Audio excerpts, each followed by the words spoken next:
This is chapter 20 of Life of Pi. He was a Sufi, a Muslim mystic. He sought Fana, union of God, and his relationship with God was personal and loving. If you take 2 steps forward, God, he used to tell me, God runs to you.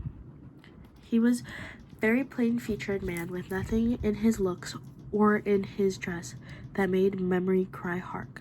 I'm not surprised. I didn't see him the first time we met, even when I knew him very well. Encounter after encounter, I had difficultly recognized him. His name was Satish Kumar. These are common names in Tamil, Nadu.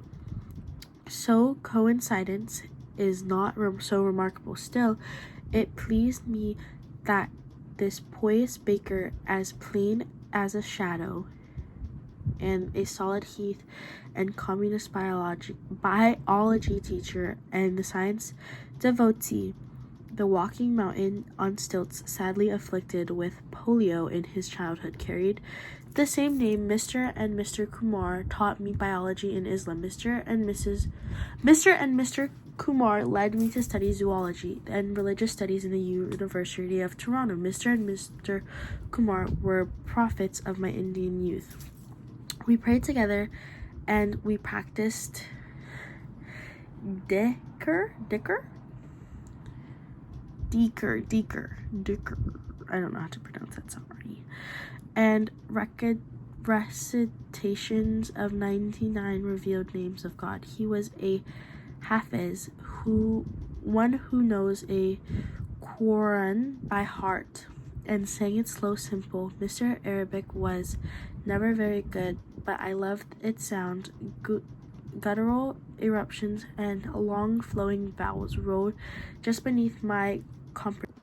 I gazed into the brook for a long spelling of time. It was not wide, just one man's voice, but it was deep as the universe. I described Mr. Kumar place as an hovel, yet no mosque, church, or temple ever felt so sacred to me.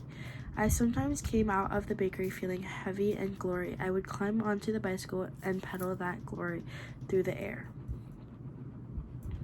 One such time I left town on the way back at a point where the land was high and I could see the sea to my left, and down the road a long ways I suddenly felt I was in heaven.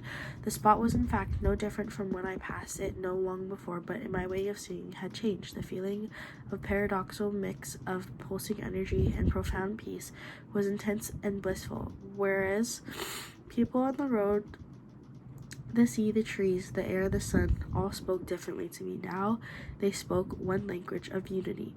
Tree took account of road, which was aware of air, which was mindful of sea, which shared things with the sun. Every element lived in harmonious relations with its neighbor, and all was Keith and keen.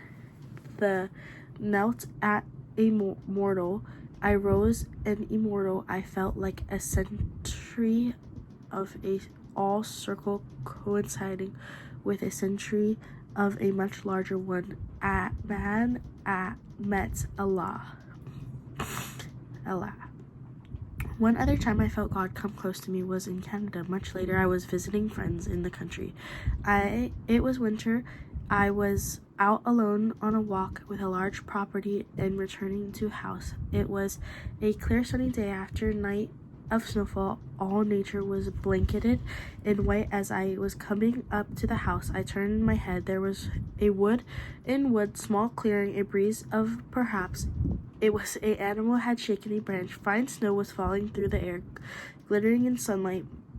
In the falling golden dust in sun-splashed clearing, I saw Virgin Mary. Why her? I don't know. My devotion to Mary was secondary, but it was her. Her skin was pale. She was wearing a white dress and a blue cloak. I remember being struck by their pleats and folds. When I saw her, I didn't quite mean it literally, though she did have body and color. I felt I saw her, a vision beyond vision. I stopped and squinted. She looked beautiful and supremely regal. She was smiling at me with loving kindness. After some seconds, she left me. My heart beat filled with fear and joy. The presence of God is the finest of rewards.